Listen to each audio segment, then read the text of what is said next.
Your information station, WTIM.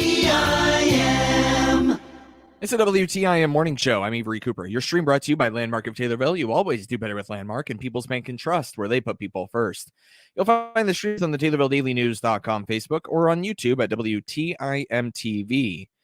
Well, spring is in the air, and that means road improvement and urban development projects are also in the air. And for City of Taylorville, I have Taylorville Mayor Bruce Berry here to talk a little bit about that. Great to have you back here, Mayor Berry. Great to be here, Avery.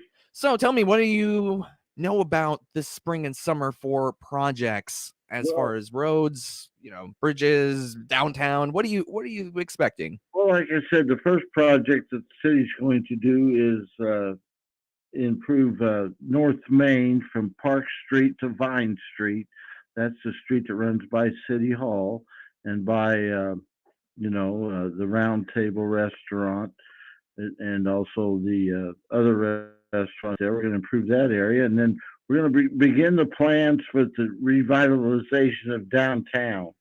That's going to be a 2 or 3 project, but we're going to start beginning that, getting the areas surveyed and things, and so we should see a lot of activity on our downtown square.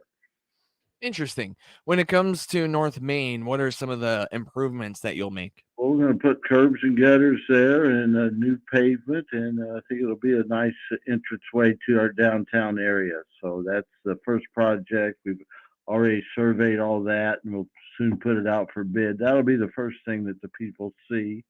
And so then it will tie into our downtown project and also our East Main project, which we just finished.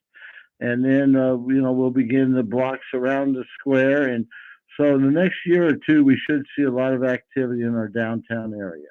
As part of the revitalization project, you mentioned a little bit of what you'll see in the near future, but big picture, what do you hope that will?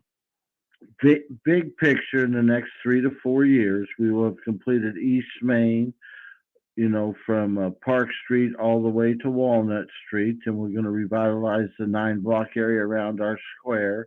And then the other project, thanks to Congressman Davis getting us some funding for, we're going to do West Main from Webster all the way out to Houston Street. So basically, the main roads in our town are going to all receive facelifts, and we hope this will increase our businesses and see a lot of revitalization in our downtown area. But for this spring and summer, just going to focus on I beg your pardon, I'm blanking on the second thing that you mentioned. Well, North Main in our downtown office. We're waiting, and I think a lot of people have been in anticipation of getting this the grant to fix the bike trail. And that's going to be one of our top priorities if we happen to receive that money through a grant program with the city of Pana. We will refurbish our bike trail and get that going. Excellent. Mr. Mayor, when it comes to attracting more businesses, there's one development company that you might be pretty familiar with Sydney Frasina and Heartland Development Partners. That she's planning on creating a 1,200-seat theater on the corner of, I believe, West Main Cross and Webster. I think that's it. Maybe that's the wrong street. So I believe you're right. Is that right? Okay, good. And then also a rooftop bar. What does Heartland Development Partners mean in that development project mean to the city of Taylorville and projects like it? It means everything to our downtown area. We'll have that one cornerstone business, and look at the people to bring in if we do get the Performing Arts Center. And like I said, I talked with Miss Racina last week about this. Everything's on the go, and she wanted me to tell everyone invited to the Masquerade Gala at the courthouse this coming Saturday night, February 18th. From 6:30 to 9:30. So I invite everyone to buy a ticket to that, and let's show Miss Racina and her group of investors that Taylorville really does want this Performing Arts Center and rooftop bar. So I think it'll be a good start for this, and hopefully we'll see a lot of people there that night. Tickets are available at First National Bank in Pana on Spresser and Little Luxuries for that event for anyone who hopes to attend. And Mr. Mayor, when you think about the development, I guess what would you say to prospective businesses that are looking at Taylorville as an option to open up another business? Well, I think if we're on your radar right now, just give us a year or two and be part of this revitalization of not only our downtown area but also our whole business development district area. We've expanded it. We have a lot of incentives to give to people to invest in our community. And I think we would be the right choice for a lot of different kinds of businesses. My main goal is to try to get some more employment opportunities in this area. And with CTI, the broadband and the internet for all of rural and central Illinois, I think we're a great option for a lot of people. With most people working from home now, or a lot of people working from home, we have the very best internet available, and I think it should be on your list to check us out at least. You mentioned how you would love to get some big acts. I'm backpedaling a little bit here, not too far back, but going back to Lincoln Theater, there's some big ambitions. It's not just going to be, a play theater. There's some ambitions to bring in some acts that remind you of another theater way back when you guys used to have a ton of big acts pull through. Tell me a little bit about the ambitions Well, for like I that. said, we used to be able to support Nashville North, which was located on 104, and I think we can still, and see this new theater. It will bring a lot of out of town businesses. Hopefully, it would lead to getting us a few motels or hotels in town.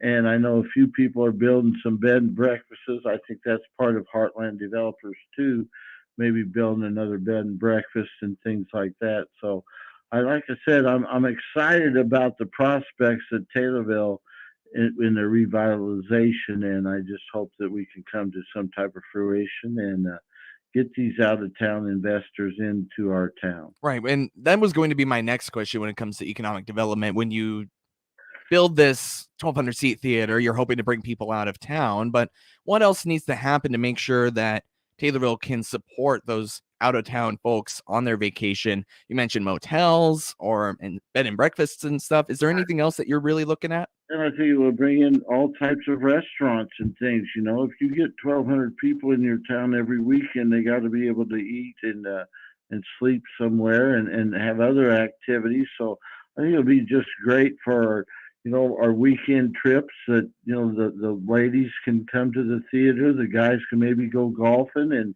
eat in some of our nice restaurants. So I'd like for people to just to realize maybe a few years from now we will be a weekend destination place, and hopefully we can support all that.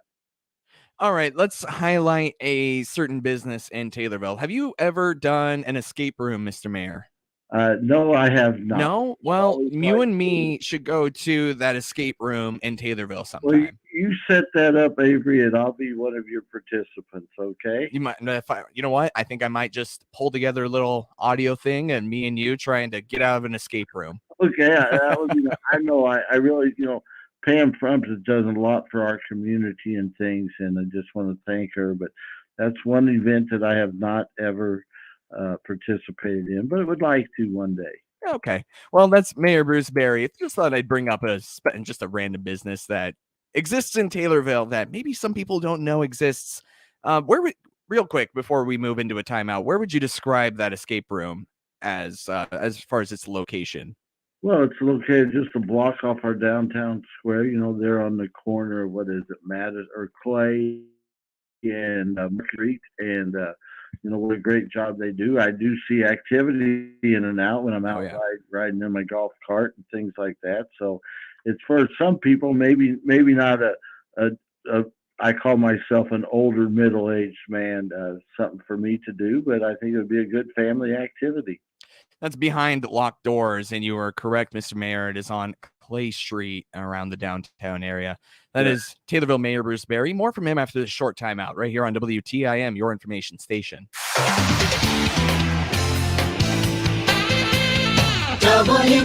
WTIM. Law enforcement officer, I've seen the impact that depression and suicide have on many people. Many times, those contemplating suicide endure considerable suffering and distress, but there is help. If you feel depressed or lonely, there are many resources to help you. You can call a trusted relative, friend, or minister, or call the Suicide Prevention Lifeline at 1-800-273-TALK. That is 1-800-273-TALK. All of us are here to help you. Thank you.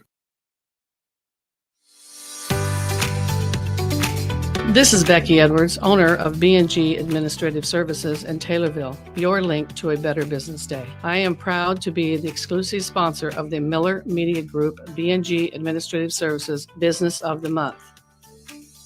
Ron and Teresa Wiltsey opened Southern Ledge Pools and Patios at 306 East Main Cross in Taylorville in April of 2017, providing a local source for all things pools, including sales and maintenance, plus outdoor kitchens, fire pits, and much more. And they've added outdoor furniture, simple syrups, spices, and anything to make your outdoor fun more enjoyable. They're also involved in the United Way, Chamber of Commerce, and the Christian County Lead Program. They're a great part of our Taylorville community. B&G Administrative Services congratulates this month's Business of the Month. Find out more on our services by going to bngadmin.com.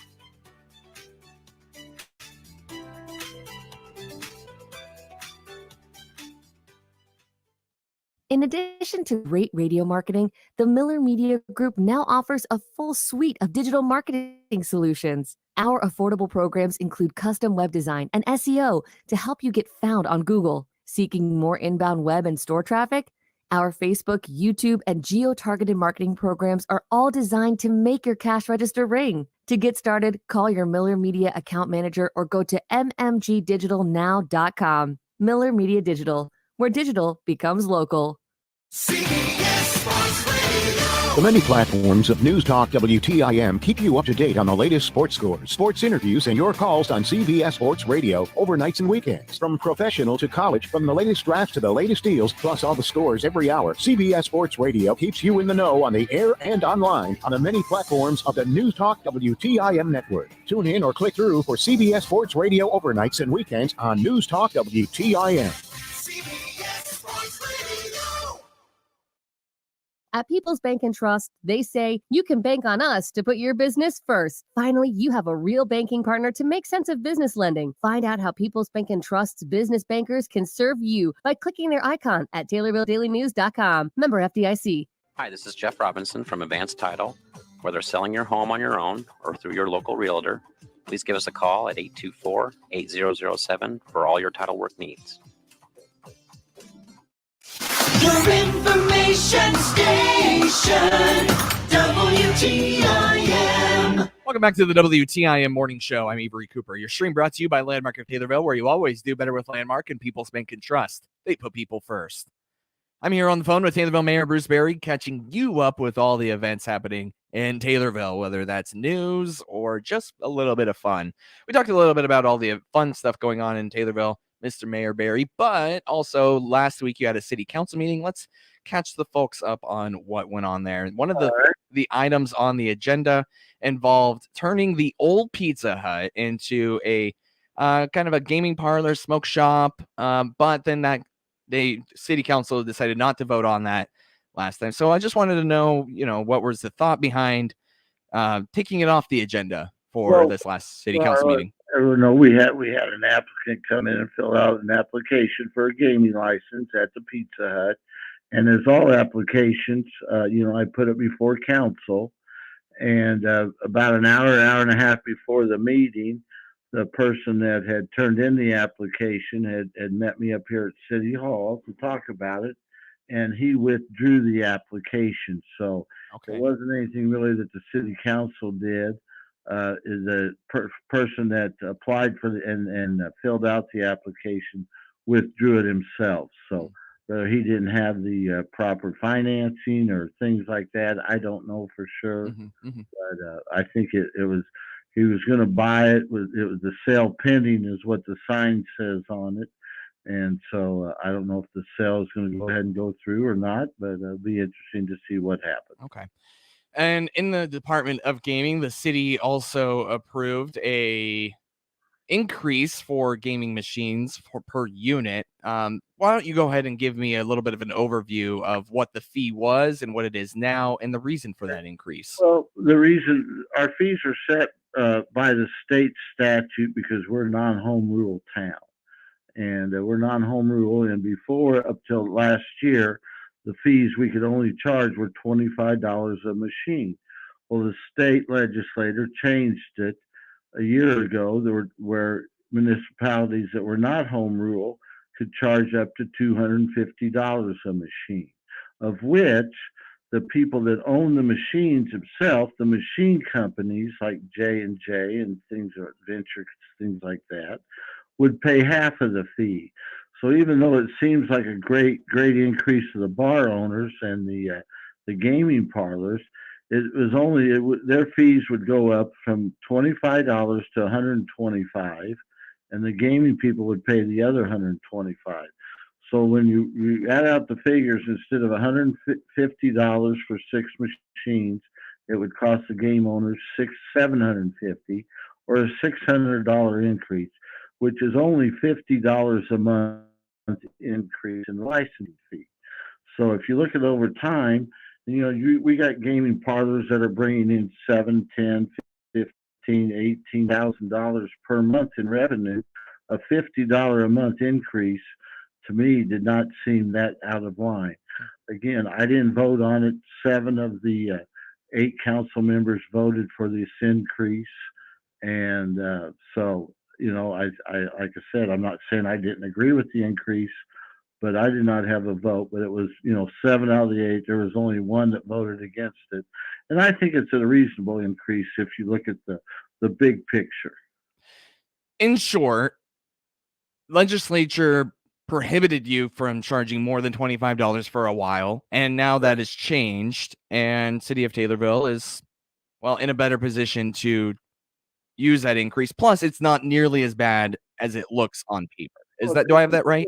Yeah, I would say that looking at the big picture, we've got contracts to sign this year with all 3 unions. We're looking for revenue. Oh, I beg your pardon, Mr. Mayor. No, we're looking for revenue sources, and we only have water revenue and gaming revenue and taxes. About the only way the city can get any money.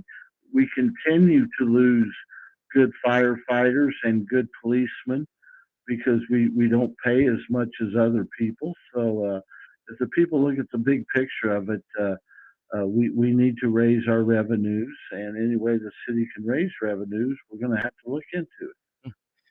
Absolutely. Mr. Mayor, is there anything that you anticipate on the agenda for your upcoming city council meeting Monday? That would be February. Oh, I beg your pardon. Would it be Tuesday or Monday? It's Tuesday because the President's weekend. That's right. Okay. Is there anything that you'd like to let people know about that's coming up for that meeting Tuesday, February 21st? The big thing is coming up Thursday night is our finance and ordinance meeting, and I think one of the things on the ordinance committee is gaming license fee for out-of-town owners and the cap on the liquor license classifications. That will be discussed at the ordinance meeting, and also other licensing fees. Like the skating rink license is $25 a year. The theater license is $25 a year.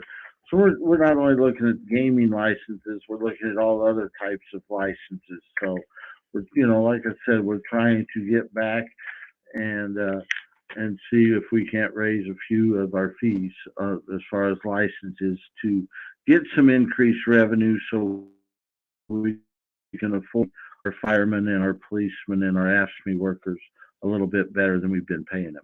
Not a ton of time here, Mr. Mayor. Taylorville girls face East St. Louis tonight. I want to get your basketball opinion. Taylorville girls are 22-8. East St. Louis 10-19, with they play in a pretty tough conference. Who do you have winning? Well, I have Taylorville girls. I think they'll pull this one out. I hope they do, and look forward to some postseason run for our girls. And like I said, I'm more worried about our boys when they open postseason, when they play East St. Louis also. Yeah. So that's going to be a tough matchup. Yeah, I think that's going to take both radio announcers really hyping the game up and getting Taylorville a big win. Well, we'll do our best. Thank you, Mr. Mayor. I'd like to say great job, Northwestern Wildcats and assistant coach Brian James on upsetting number 1 Purdue. So from an Illini fan. That's Taylorville Mayor Bruce Berry. Thank you so much. Avery. Bye. The Big 870 WTIM Assumption Taylorville, 96.1 W241 CF Taylorville, 107.5 W298 CD Shelbyville, 107.9 W300 EH Payne and Nokomis. And as many were wounded in action across the war-torn country.